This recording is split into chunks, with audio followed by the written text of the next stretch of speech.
Muy bien.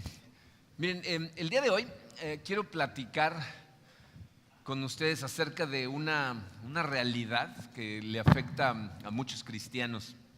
Es una limitante que lo que causa es que no vivas la vida plena que podrías vivir. Fíjense, uy, se está yendo este micrófono. Préstame el otro micrófono, por favor. Creo que la batería está a punto de volar. Gracias. Ahorita me traes una de allá atrás. Bueno, ¿en este sí me oyen? Ok. Fíjense, es muy interesante que la Biblia nos dice que podemos vivir una vida plena, una vida que es una aventura, o sea, que deberíamos estar gozando en todo momento, sin importar las circunstancias que estamos enfrentando. Y sin embargo, muchísimos cristianos viven más bien una vida angustiada, una vida aburrida, algunos una vida extenuante, en persecución de cosas que pues, nunca van a alcanzar. Pero hoy quiero platicar de cuál es la causa de esas cosas. Entonces vamos a ponernos en manos de Dios y vamos a analizar ese problema. Padre, quiero darte las gracias, Señor, por tu amor, por ese amor que nos mostraste al enviar a tu Hijo Jesucristo a la cruz, que nos dio vida, Señor, que compró vida para nosotros y vida eterna desde luego, pero también vida aquí en la tierra, Señor. Y esa es la cuestión que te pido, Señor, que el día de hoy nos dirijas, que podamos ver cómo esa vida en esta tierra debería de vivirse para tu gloria, de manera que podamos vivir exactamente como tú esperas que vivamos.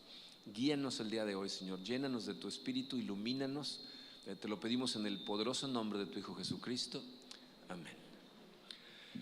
Muy bien, miren, la realidad que enfrentamos todos nosotros es que estamos en medio de una historia épica.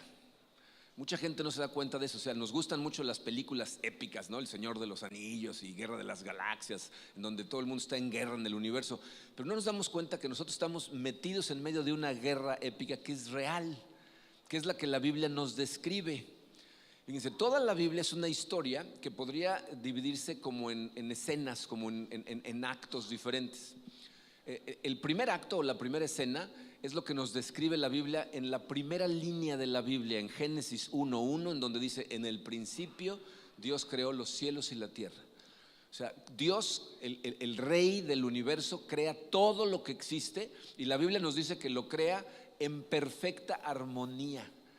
Es lo que los judíos llaman shalom, una paz perfecta, una armonía perfecta entre Dios y su creación, Dios y el hombre con el hombre y el hombre con el resto de la creación. Todo funciona armónicamente perfecto. Esa es la primera escena, que tristemente dura muy poquito. Si han leído la Biblia, pues nos dura 2 capítulos, porque para Génesis 3 empieza el segundo acto, que es lo que conocemos como la caída del hombre. Es el momento en el que nosotros, por desobediencia, permitimos que entre el pecado al mundo, sacamos a Dios de nuestra relación, y entonces se quiebra todo el shalom, toda esa armonía perfecta que Dios había creado, desaparece, se destruye.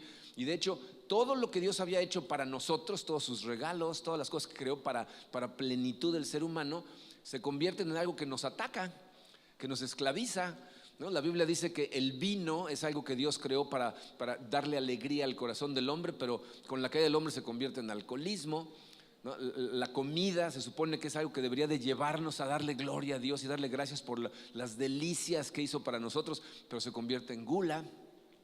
Las relaciones sexuales fueron inventadas por Dios para lograr la unión de 2 almas, una unión perfecta entre un hombre y una mujer, pero la caída del hombre lo convierte en lujuria, ¿no? Entonces todas esas cosas que Dios hizo para nosotros ahora se vuelven contra nosotros, nos atacan, no nos dejan en paz, ¿no? Entonces ese es el segundo acto.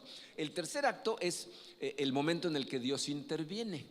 O sea, Dios hizo una promesa desde Génesis diciendo que Él iba a enviar la solución para empezar a regresar la creación al estado original en que Él la diseñó.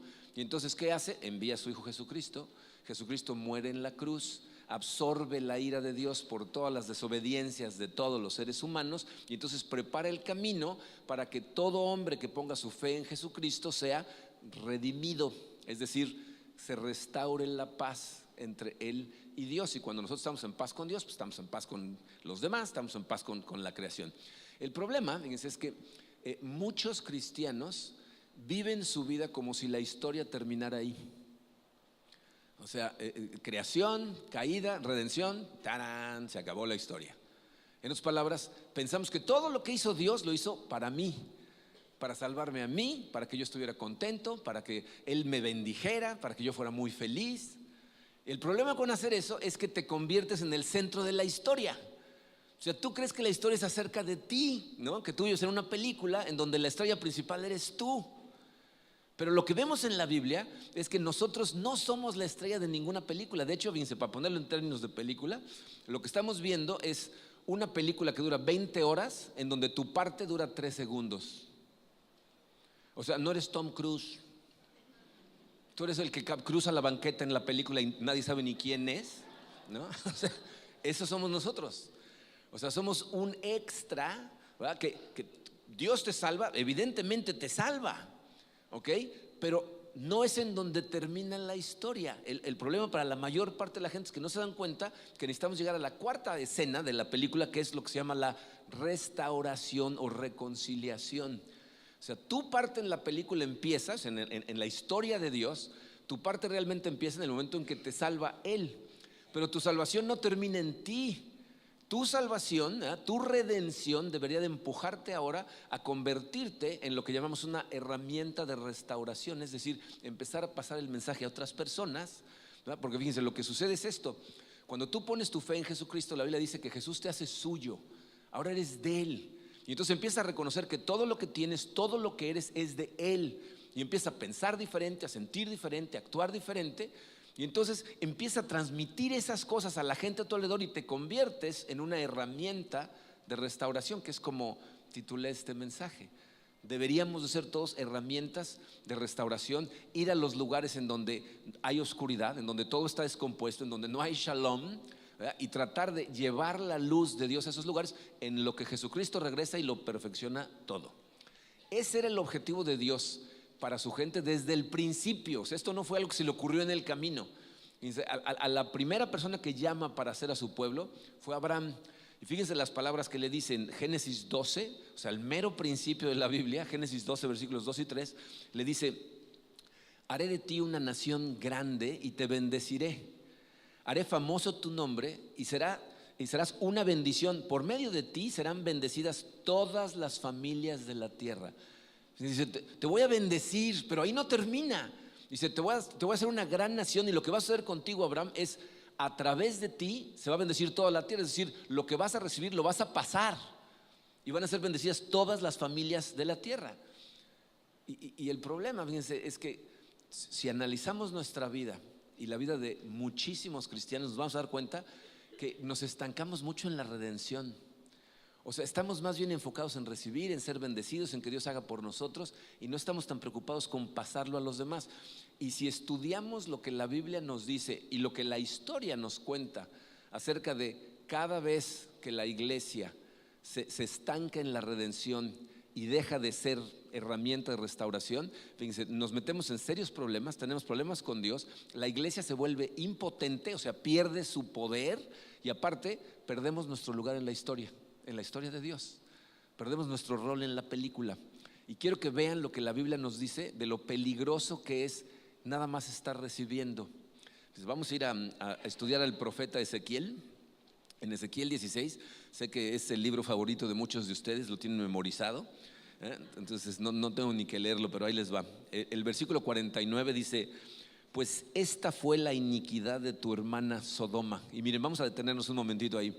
Fíjense, nos está diciendo, ¿saben cuál fue la iniquidad de Sodoma? Es interesante que casi toda la gente, aunque nunca haya leído la Biblia, conoce la historia de Sodoma y Gomorra, ¿no? O sea, es algo de lo que has oído, la destrucción de Sodoma y Gomorra. Pero fíjate, si yo te preguntara en este momento, y no me contestes en voz alta, piénsalo, ¿cuál fue la razón por la que Dios destruyó a Sodoma y a Gomorra? La mayor parte de la gente contestaría: por su inmoralidad sexual, porque eran unos degenerados. De hecho, el nombre Sodoma dio al lugar el término sodomita, sodomizar a alguien, ¿no? Entonces pensamos, fue por su degeneración, pero no es cierto, no fue por eso. Dice: pues esta fue la iniquidad de tu hermana Sodoma: arrogancia, abundancia de pan y completa ociosidad tuvieron ella y sus hijas, pero no ayudaron al pobre ni al necesitado. y se enorgullecieron y cometieron abominaciones delante de mí, y cuando lo vi, las hice desaparecer. ¿Se fijaron lo que dijo? El problema que tuvieron Sodoma y Gomorra es que tenían de más, tenían mucho pan, tenían mucha bendición, y jamás se les ocurrió utilizar todas esas cosas para ayudar a la gente que no lo tenía. Y fíjense cómo históricamente toda la gente que le pasa eso, que tiene de más y no se preocupa por los demás, su corazón se enorgullece. Como dice ahí, se enorgullecieron. Tu corazón se enorgullece. Eso quiere decir, empiezas a pensar que tu camino, tu manera de hacer las cosas es más inteligente que la de Dios, porque te está yendo muy bien. Y cuando se enorgullece tu corazón y te invade totalmente la autocomplacencia, o sea que nada más estás pensando en cómo complacerte a ti mismo, eso invariablemente lleva a la inmoralidad sexual. Y véanlo históricamente.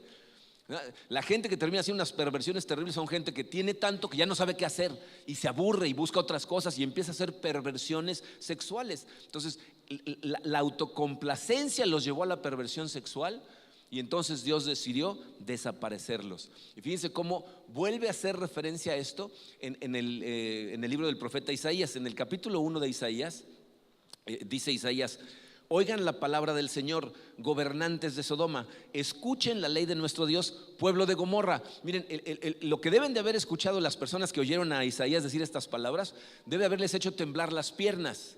Porque tomen en cuenta que Sodoma y Gomorra, cuando estas palabras se escribieron, habían desaparecido siglos atrás, ya no existían. Y les dice: escuchen, gobernantes de Sodoma y de Gomorra. O sea, les está diciendo, los voy a comparar con esta gente. ¿Y qué dice? Dice: ¿de qué me sirven sus muchos sacrificios? Dice el Señor. Harto estoy de holocaustos y de carneros y de la grasa de animales engordados, la sangre de toros, corderos y cabras no me complace. ¿Por qué vienen a presentarse ante mí? ¿Quién les mandó traer animales para que pisotearan mis atrios? Fíjense, esto significa que la gente en Sodoma y Gomorra hacían sacrificios, iban al templo, iban al Señor. Y aquí dice: ¿de qué me sirven esas cosas? Y luego les pregunta: ¿quién les dijo que trajeran animales? ¿Saben qué es lo más irónico de eso? ¿Quién les dijo que llevaran animales? ¿Quién fue? Él. Dios les dijo que trajeran sacrificios, que trajeran animales, y ahora les está diciendo: me chocan sus animales, me chocan sus sacrificios. De hecho, si siguen leyendo los siguientes versículos, dice: dejen de traerme ofrendas, dejen de quemar incienso, porque es una abominación para mí. Dejen de estar celebrando sus fiestas especiales, dejen de celebrar el Sabbat. Esto se ha vuelto una carga para mí. Y escuchen lo que les dice en el versículo 15, dice: cuando levantan sus manos, yo aparto de ustedes mis ojos. Aunque multipliquen sus oraciones, no las escucharé. ¿Por qué no las voy a escuchar? Fíjense lo que dice: pues tienen las manos llenas de sangre. Y este es el momento en que la gente que está escuchando esto aquí dice: yo no, ¿no? Porque dice: no voy a escuchar tus oraciones, no levantes tus manos a mí, no vengas con ofrendas especiales porque tienes las manos llenas de sangre. Y tú decimos: yo no he matado a nadie, yo no soy culpable de eso. Pero fíjate cómo continúa. Versículo 16 dice: lávense, límpiense, aparten de mi vista sus obras malvadas, dejen de hacer el mal, aprendan a hacer el bien, busquen la justicia y reprendan al opresor, aboguen por el huérfano y defiendan a la vida. Dice, mucha gente, cuando Isaías dice tienen que hacer el bien, dicen: me tengo que portar bien, tengo que venir a la iglesia, tengo que diezmar, me estoy portando bien, estoy haciendo lo correcto, ¿no? Pero aquí Dios le está diciendo: no, tienes las manos llenas de sangre, porque hay gente que se está muriendo de hambre cuando hay comida suficiente para todos. Hay niños que están muriendo de enfermedades cuyas medicinas cuestan 20 pesos en la farmacia de la esquina. Dice: y a ti no te toca el corazón, esas cosas no te hacen nada. Si tienes las manos llenas de sangre. Y algunas personas dicen: entonces dejo de venir a la iglesia, dejo de diezmar y nada más me dedico a la justicia social. Acuérdense lo que le dijo Jesucristo a los fariseos en Mateo 23:23.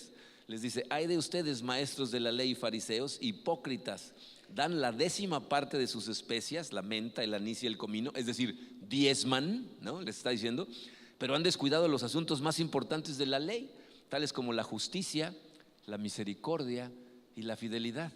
Debían haber practicado esto sin descuidar aquello. Dice: sí, efectivamente, tienes que cuidarte de los huérfanos y de las viudas y de la justicia social, pero no puedes descuidar tu relación con Dios. Necesitas hacer las dos cosas, ¿no? Entonces miren, yo sé que cuando hablamos de estas cosas, para empezar están pensando: tan contento que venía, ¿no? O sea, y ahora me salen con esto, ¿no? Yo sé que entre nosotros aquí en la iglesia no tenemos la capacidad de resolver los problemas de la injusticia del mundo. No podemos resolver el tráfico sexual, no podemos resolver el hambre del mundo. Hay 3,000 millones de personas en pobreza extrema. Evidentemente entre nosotros no lo podemos resolver, y algunos incluso están pensando, pues más bien que me ayuden a mí, ¿no? Porque yo también estoy en problemas, ¿no? Entonces la pregunta es, si no tenemos esa capacidad y algunos de nosotros estamos sufriendo, ¿de qué está hablando? O sea, ¿qué es lo que tenemos que hacer? Y esa es la pregunta que les puse en su programa. ¿Qué debemos hacer entonces? La respuesta es muy simple. Necesitas seguir tu llamado. Necesitas seguir el llamado que Dios ponga en tu corazón, porque toda la gente que nosotros tenemos en esta iglesia que ha empezado a seguir su llamado termina convirtiéndose en una herramienta de restauración. El día de hoy vamos a cambiar un poquito el formato porque quiero que escuchen de gente que nos puede dar testimonio de lo que esto significa. ¿Okay? Entonces vamos a empezar escuchando de nuestra misionera en Honduras, Esperanza, que no podía estar con nosotros porque está en Honduras, y entonces nos mandó un video para que viéramos y escucháramos qué es lo que está pasando con ella y qué la llevó a todo lo que está haciendo. Ponos el video, por favor. Hola, ¿qué tal? Mi nombre es Esperanza Hernández. Para quien no me conozca, hace aproximadamente 8 años asistía a Comunidad de Fe Cancún como todos ustedes. En ese tiempo empecé a involucrarme en el área de misiones locales que se hacen cada mes en Comunidad de Fe. Empezamos a hacer viajes también nacionales y posteriormente internacionales. Todos estos viajes empezaron a hacer cambios en mí y a crear un fuego en mi corazón que no podía entender y mucho menos podía explicar. No sabía ni siquiera que esto era un llamado de Dios. Esto lo platiqué con mis pastores, con Marco y Cari, que siempre me han apoyado. Entonces comenzamos a orar por esto. Cuando estuve en Oaxaca, conocí un ministerio que me invitó a colaborar con ellos. Ellos tenían planes de abrir un centro de rehabilitación para mujeres que tuvieran problemas con drogadicción, alcoholismo y prostitución. Entonces en esos momentos pensé y sentí que ya era el momento de dar pasos de fe, de salir de la barca, de arriesgarlo todo por servirle a Dios. Así que dejé todo en Cancún y me fui a vivir a Oaxaca, con la única promesa de que Dios haría su parte. Llegué a Oaxaca y las cosas no resultaron como creíamos. Las cosas se tornaron bien difíciles. El ministerio tenía dificultades. La casa nunca se abrió. Y yo me preguntaba, Señor, ¿para qué me trajiste hasta aquí? ¿Qué es lo que me mandaste a hacer? ¿Qué es lo que tengo que aprender?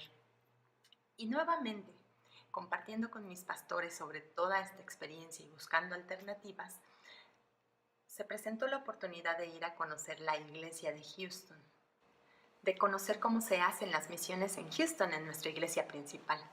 Estando allá conocí un ministerio que se llama Casa de Esther, que estaba en Honduras. Los directores enseguida me invitaron a colaborar con ellos. Cuando terminó mi tiempo en Houston, entonces los busqué porque yo sabía que esto debía continuar, que yo sabía que tenía un propósito, que tenía una razón. Dios tenía ya todo planeado. Entonces llegué a vivir a Honduras hace 4 años y medio. Empecé a colaborar con Casa de Esther, que tiene chicas en riesgo social. Chicas que al cumplir los 18 años se terminaba su tiempo y ya no había para dónde ir. Y fue entonces cuando nos dimos cuenta de lo necesario e importante que era ofrecerles una opción más a las chicas que se estaban yendo de Casa de Esther. Entonces Comunidad de Fe Houston me anima y me invita a realizar este proyecto de Casa Esperanza. Fue así como recibimos 6 chicas que vienen de Casa Esther, que están haciendo un cambio en sus vidas, que están cambiando sus rumbos, están estudiando, están trabajando, están creciendo en la fe, están reafirmándose cada día en Cristo. Por esto yo te invito a que salgas de tu comodidad, a que te animes a descubrir para qué fuiste creado, a que descubras qué fue lo que Dios te dio a ti para ponerlo a su servicio. Quiero aprovechar este momento para enviarles saludos, abrazos. Espero que pasen una feliz Navidad y que tengan un próspero y bendecido Año Nuevo. Hasta pronto.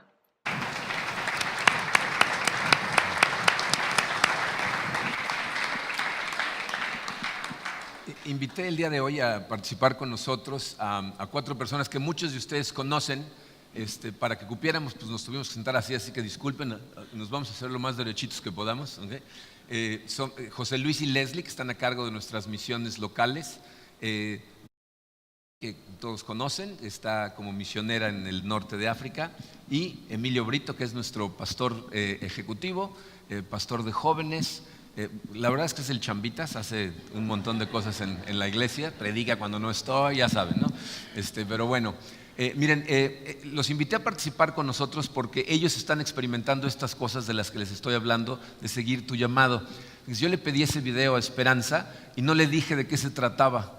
Ella simplemente habló, y habló exactamente de lo que estamos hablando aquí, ¿no? De lo que sucede cuando te sales de la barca, cuando sigues tu llamado, cuando empiezas a salir. Y aunque para ella al principio fue medio confuso, porque llegó primero a Oaxaca y en Oaxaca rebotó espantosamente, de todas maneras siguió perseverando en su llamado hasta que Dios la puso en donde debería de estar.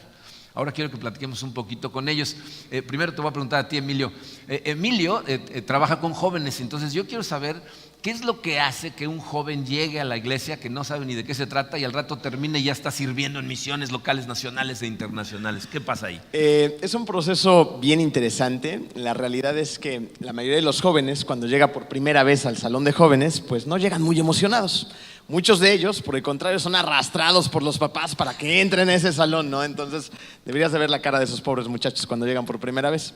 Pero cuando entran, ven el ambiente, escuchan la música, empiezan a jugar nuestros juegos de interacción y de repente hasta les empieza a gustar el servicio, ¿no? Y pocos días después, pocas semanas después, estos más jóvenes que al principio les costaba tanto trabajo entrar al salón, ya están pensando y preguntando en qué pueden ayudar, en dónde pueden servir y se empiezan a conectar. Y es ahí en ese proceso cuando aprovechamos la oportunidad para impulsarlos y empujarlos a que asistan a los grupos pequeños donde pasan cosas preciosas, ¿no? ¿Qué sucede ahí en esos grupos? Los grupos pequeños son lugares muy interesantes. Los grupos pequeños son pequeños, pues son grupos de 20, de 15 jóvenes, donde ellos conectan de verdad con los demás. Ahí muchas veces abren su corazón, exponen sus problemas o lo que ellos están viviendo y se dan cuenta que no están solos, que hay un montón de otros muchachos que comparten las mismas situaciones y la misma problemática y se empiezan a identificar, empiezan a conectar y empiezan a hacer familia. Y es ahí donde cada jueves y cada viernes encontramos las historias maravillosas donde ellos levantan la mano y dicen, yo quiero platicarles qué pasó esta semana, ¿no? Y escuchamos historias como la típica pregunta del maestro en el salón de clases, ¿no? Donde empiezan a hablar de religión, algún otro tema y dicen, ¿quién de aquí cree en Dios? Entonces, allí están nuestros jóvenes levantando la mano en medio de un salón donde tristemente la mayoría de los jóvenes hoy a sí mismos se declaran ateos y dicen, yo sí, yo creo en Dios, yo sigo a Cristo. Y esos momentos se tornan bien interesantes porque tienen la oportunidad de ellos, por medio de su testimonio, de su vida, de su congruencia, de ejemplificarle a los demás el poder de Cristo en sus propias vidas, ¿no? Y se empieza a contagiar en todos los demás. Oye, y me imagino que has tenido oportunidad de ver transformaciones maravillosas, ¿no? Transformaciones impresionantes, ¿no? Mira, para empezar en estos grupos pequeños, sus sueños empiezan a crecer, ¿no? Y es cuando quieren ellos empezar a servir, ¿no? Y ya quieren como que salir de ahí del cuartito y empezar a hacer cosas más interesantes. Ellos en ese momento se dan cuenta que la iglesia no son 4 paredes. Se dan cuenta que la iglesia son ellos, somos todos nosotros yendo a las comunidades junto con ellos a abrazar a la gente que lo necesita, a orar por personas que están en necesidad, a construir a veces pisos, techos, hacer juegos con los niños que están en situación vulnerable, ¿no? A veces simplemente vamos a recoger basura a las playas y los ojos de los turistas se posan en los muchachos y empiezan a preguntarles ¿por qué están haciendo todo esto?, ¿no? Hasta a veces preparar tortas para llevarle a los policías que nos cuidan, ¿no? Y darles de comer. Y es cuando en ese momento ellos se empiezan a enamorar del servicio, de dar, de entregarse, y cuando sus sueños se hacen mucho más grandes, ¿no? Y esos sueños alcanzan la idea de ir hasta lugares como Cuba, ¿no? Nuestras misiones internacionales, donde ellos quieren ir, y para un joven que tiene una meta que Dios ha puesto en su corazón, se vuelven imparables. Hace no mucho tiempo, en la última misión que tuvimos a Cuba, una de las chicas que quería ir a esta misión no tenía los recursos necesarios para poder ir. Entonces dijo, ¿cómo le hago?, ¿no? Entonces aprovechó los talentos y los deseos que Dios ha puesto en su corazón. Dijo, soy buena cocinando. Se puso a hacer brownies, trufas, chocolates, un montón de cosas y juntaba dinero todas las semanas y cada semana llegaba, nos vendía un poquito más siempre, ¿no? Y nos daba el dinero y así pagó más de la mitad de su viaje, ¿no? Y es en esos viajes misioneros donde un montón de jóvenes han descubierto el propósito que Dios tiene en sus vidas y además muchos de ellos ponen su vida verdaderamente en las manos de Jesús. Uno piensa que trabajar para el servicio de Dios cuando vamos a misiones es para transformar a otras personas, ¿no? Pero ¿quiénes terminan siempre más transformados? Totalmente ellos. Ellos son los transformados. Ese proceso lo puedes ver en Cuba o lo puedes ver aquí. Hace tiempo llegó una chica con jóvenes que venía con el corazón bastante destrozado, lastimado por muchas situaciones. Y rápidamente encontró la manera de empezar a conectar, a servir, a utilizar la forma que Dios le dio para utilizar sus dones para jóvenes, ¿no? Esta chica, días después, platicó con nosotros y nos dijo: yo estaba a punto de tomar una decisión en mi vida y estaba a punto de atentar contra mi vida, me empezaba a suicidar.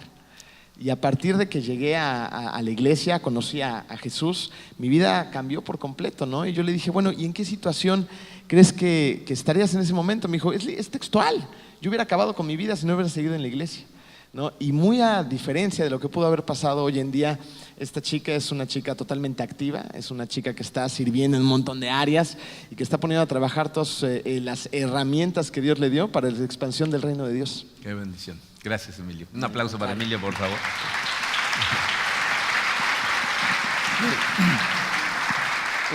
Yo les aseguro que Emilio no se ve a sí mismo como un misionero, porque trabaja aquí en la iglesia.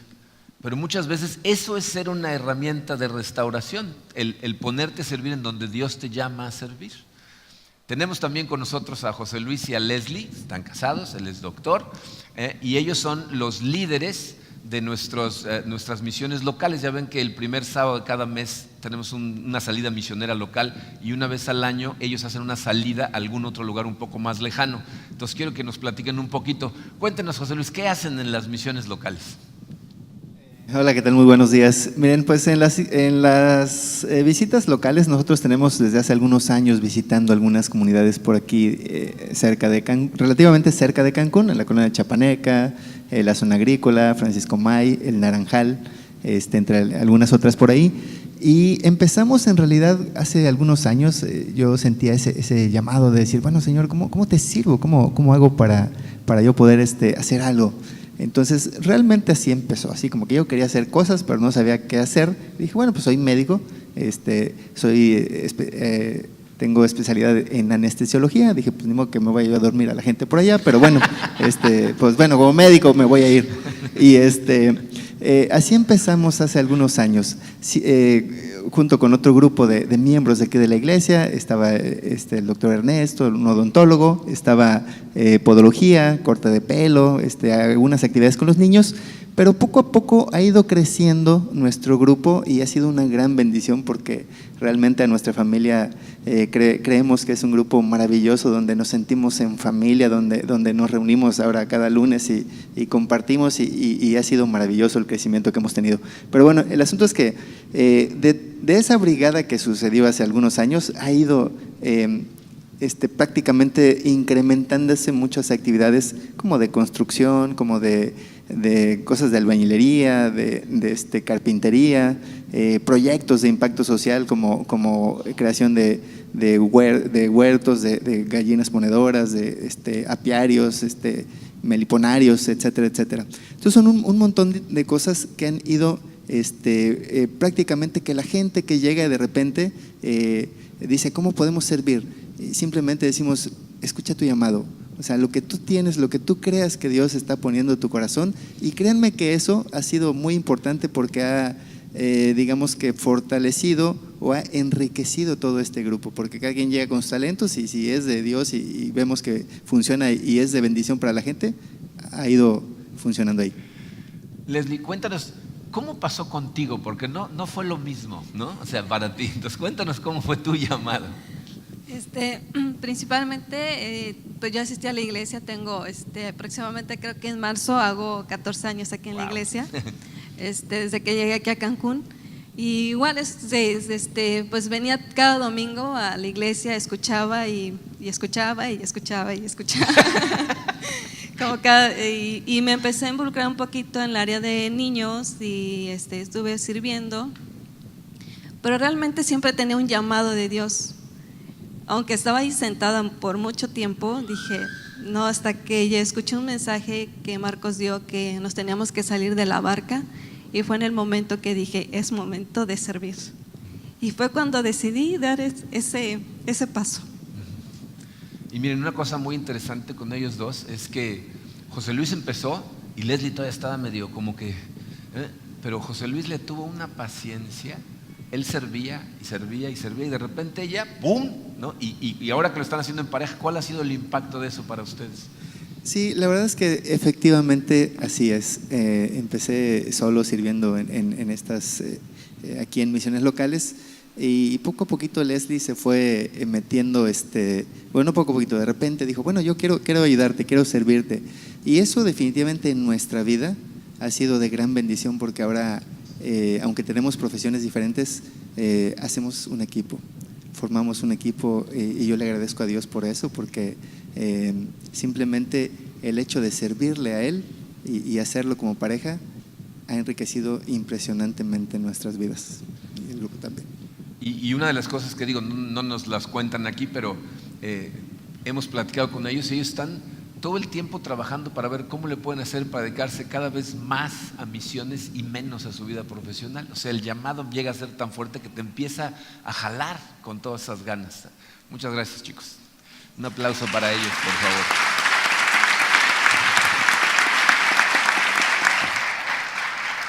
Bueno, muchos de ustedes conocen a Dani, y a Dani yo le quiero preguntar, ¿cómo salió tu llamado? ¿No? Porque ese llamado mucha gente dice, ¿no? O sea, platícanos, ¿cómo te llamó Dios? Claro que sí. Ok, mi llamado realmente no fue de un día para otro, no fue que un día amanecí diciendo quiero ir al mundo musulmán. Todo empezó en casa, empecé a servir poco a poco en los ministerios que tenemos aquí, y Dios iba transformando mi corazón, iba llenándome más de Él, y me hacía y me empujaba a compartir con gente. Y en los viajes fue muy específico en cuanto a quiero esto, y en mí estaba el obedecerlo o no. Y en la obediencia Él me iba bendiciendo y iba mostrando qué más hacer. Y en uno de esos viajes fue Costa Rica, regresé de ahí y era como, quiero que te prepares, esto es. Y yo dije, ¿y cómo lo voy a pagar? ¿Cómo lo voy a hacer? Y Dios empezó a poner gente, recursos, todo lo que yo necesitaba para el primer paso. Y así fue, cada paso Él iba mostrando y confirmando. Cuando estuve en el entrenamiento me hablaron del mundo musulmán, y para mí era algo totalmente extraño, lejano. Y Dios confirmó este llamado cuando estuve en medio de musulmanes, y mujeres me confundían como una de ellas y me hablaban en su idioma, y no solo una, sino varias veces. Y yo le decía a Dios, pero ¿por qué? Si yo no soy de aquí, ¿qué pasa?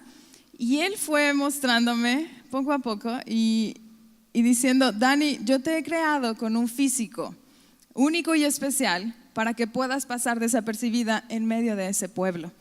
Y fue como, wow, ok, ¿y luego para dónde? Y entonces confirmó un país que es muy peligroso, no decimos el nombre porque el decirlo puede poner en riesgo mi vida, pero ese país, hoy en día lo que estamos haciendo es buscar entrar a ese país con el evangelio. Como no podemos entrar, estamos en el país vecino, y desde ahí estamos buscando gente hambrienta de ese país vecino para que podamos discipular y compartirles. Y en un tiempo que haya discípulos en esa nación, porque esa nación está oscura, no hay evangelios, no hay cero evangelio. Pero, o sea, a ciencia cierta, ¿cómo supiste que ese era tu llamado? Y no nada más una emoción o una torta de cochinita que se echó a perder. Pues ha usado varias cosas. Él ha confirmado a través de puertas que se abren, que dices, esto solo pudo haber venido de Dios. A través de finanzas también, para ir al entrenamiento, Él proveyó de todo lo que yo necesitaba y pude pagar. Otra forma como se confirmó fue pues a través de las pruebas. Y uno dice, ¿pero cómo? Y sí, Dios usa las pruebas para forjar carácter y confirmar su llamado. Y cuando yo estaba en esa búsqueda de yo quiero ir al norte de África, hubo un lapso, yo recuerdo 2 años, en donde todo se veía como, pues no se ve para dónde. Y en ese tiempo era Dios confirmando y confirmando por personas, por lo que leía, por mis autoridades, por mis pastores.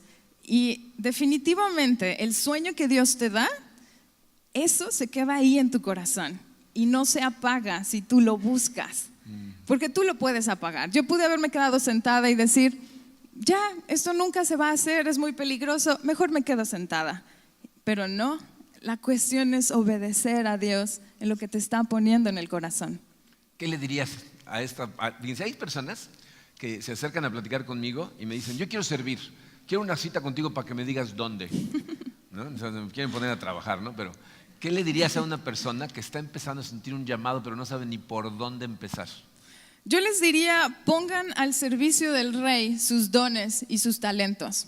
Ustedes tienen una historia, un testimonio, Él los ha rescatado de algo y Él les ha provisto de herramientas, de una profesión. Todo lo que tienen hoy, si lo ponen al servicio del Rey de Reyes, Él les va a confirmar, Él les va a mostrar en dónde. El punto es dar el paso, porque muchas veces queremos un mapa completito de paso 1, paso 2, y así no funciona. Tenemos que confiar en Él en el primer paso, y ese es servir en donde están.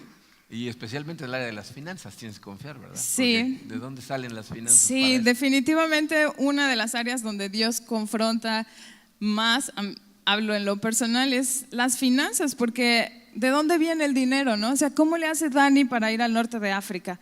Pues es por ofrendas, por diezmos, por gente que dice yo quiero dar un poco. Si yo no puedo ir, que mis pesos, si mis pasos no pueden ir, que mis pesos vayan, ¿no? Y de esa forma Dios me ha sostenido. Así que si piensan que el dinero que se dé aquí, quién sabe qué se hará, es algo turbulento, no lo es. Dios lo usa para bendecir aún las naciones. Imagínense, su dinero está llegando a naciones, a África. Así es. Bueno, ya que tenemos la oportunidad de tener aquí a Dani, porque no, digo, ya en enero se regresa y no sabemos cuánto tiempo va a tardar en que regrese, cuéntanos un poquito de lo que Dios está haciendo en el mundo musulmán. ¿Qué está pasando allá? ¿Qué estás viendo? Porque mucha gente se pregunta si lanzarse al mundo musulmán es una pérdida de tiempo, porque no vas a poder convencer a nadie, ¿no? Entonces, ¿qué estás viendo allá? Vemos historias increíbles de cómo Dios se está revelando en el mundo musulmán. Vemos cómo Él mismo, Jesucristo, se revela en sueños y visiones a los musulmanes. Y tenemos una historia increíble que nos contaron y a mí me impactó cuando la escuché. Porque es una historia en donde está una chica, más o menos de mi edad, misionera, en el norte de África. Que conoce a la chica, ¿eh? Ella se la contó. Y ella se subió a un taxi, tenía que ir de un punto A un punto B. Se sube al taxi y el taxista era un musulmán radical, alto, con barba, que tú dices, qué miedo. Entonces ella en el taxi va orando y le va diciendo, Dios, llévame con bien, quiero llegar a este lugar. Y el Espíritu le dice, quiero que le digas al taxista que Jesús lo ama. Ella se queda, ¿qué? ¿Cómo voy a hacer eso? Me va a matar, me va a secuestrar, no voy a llegar. Y ella en su conclusión, en esa oración, dice, ok, cuando llegue al lugar, me baje del taxi y le esté dando el dinero, ahí en ese momento le voy a decir que Jesús lo ama. Solo ahí. Ok, sí. Entonces llegó al lugar, se bajó, sacó el dinero y así le estaba dando el dinero y le dijo, Jesús te ama. En ese momento iba a salir corriendo cuando ve que el Señor se suelta a llorar. Y un mar de lágrimas, llore y llore. Y ella se queda como, ¿pero qué pasa? ¿Por qué? Él le dice, déjame contarte que tengo 2 semanas teniendo un sueño. Y es un señor vestido de blanco que se acerca y me dice, tú eres mío y yo te amo. Él en el sueño llega a la conclusión de que es Jesús, pero eso va totalmente en contra de sus creencias. Y decía, no, esto no es real. 2 semanas teniendo el mismo sueño y él peleando. Un día antes de recoger a la chica del taxi, soñó que iba a tomar un pasaje a la chica y que cuando le estuviera pagando afuera del taxi, le iba a decir que Jesús lo amaba. era Dios, era Él confirmando. Así que esta chica llevó a este señor y a su familia a que les compartieran abiertamente ya el Evangelio, se bautizaron y hoy en día están al frente de una iglesia en el norte de África. Fíjense, esa es una herramienta de restauración. Un aplauso para Dani, por favor. Muy bien. De hecho, un aplauso para los 4, por favor.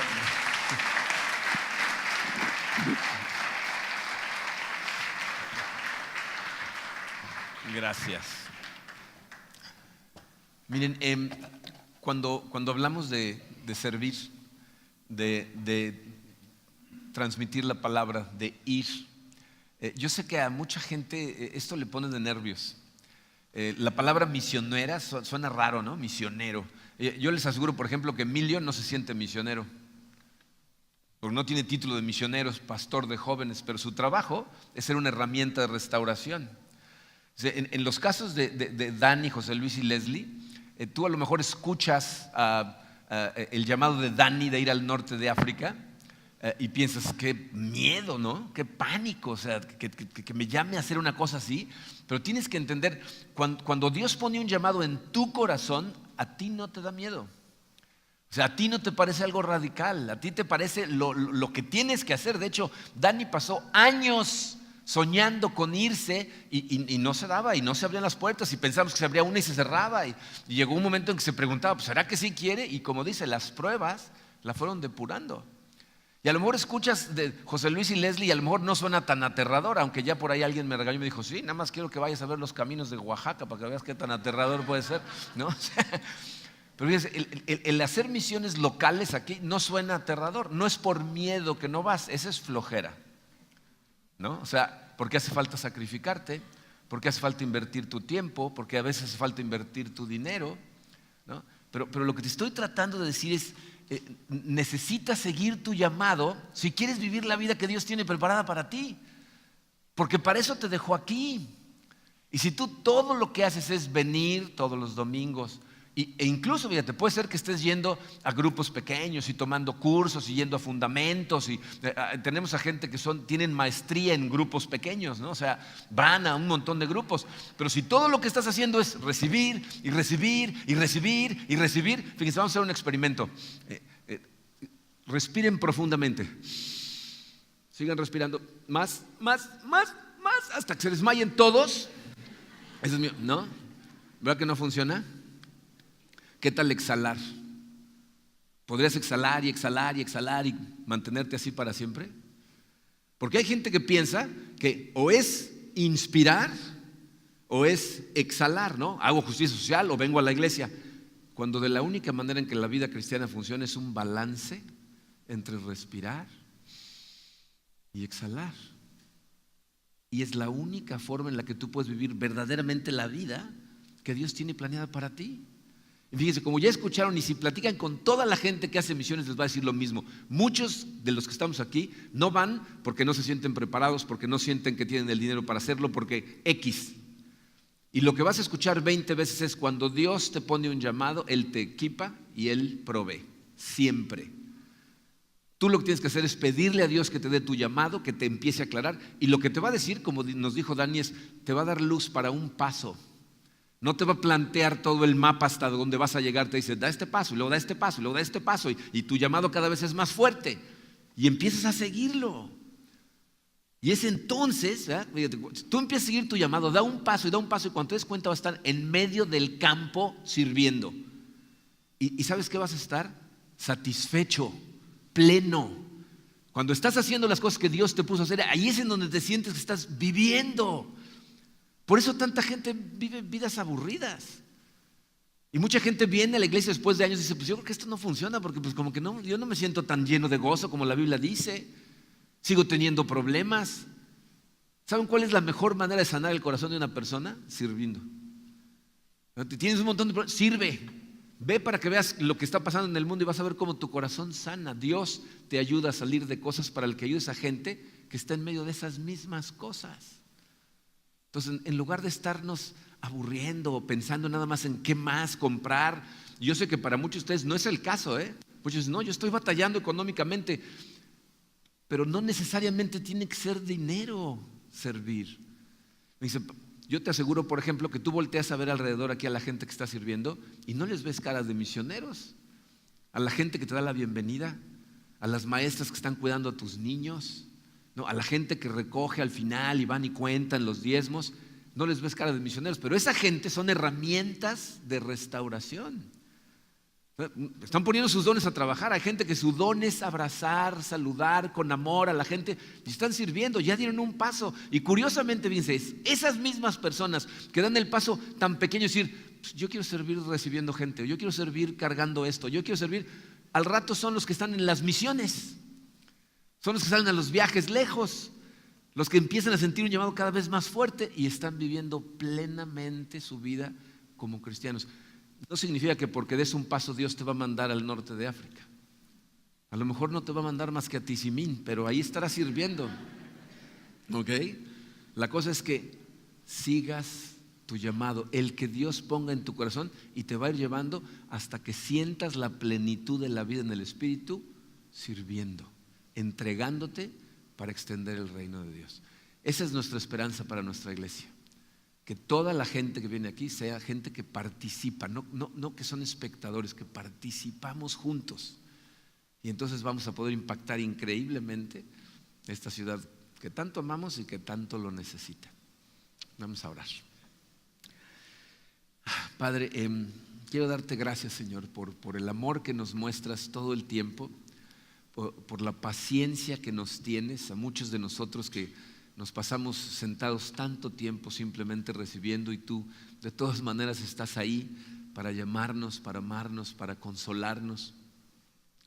Te pido por cada uno de los que estamos aquí, Señor, y de los que están escuchando estas palabras, que este sea el día en que milagrosamente tu Santo Espíritu nos empiece a hablar de forma un poco más clara, que empecemos a ver nuestro llamado de una forma más práctica.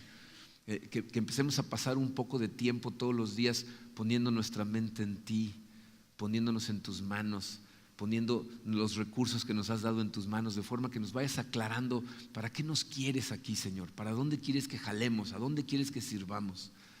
Quisiéramos ser tus manos, tu corazón, tus ojos en esta ciudad y en las ciudades a donde nos mandes, Padre.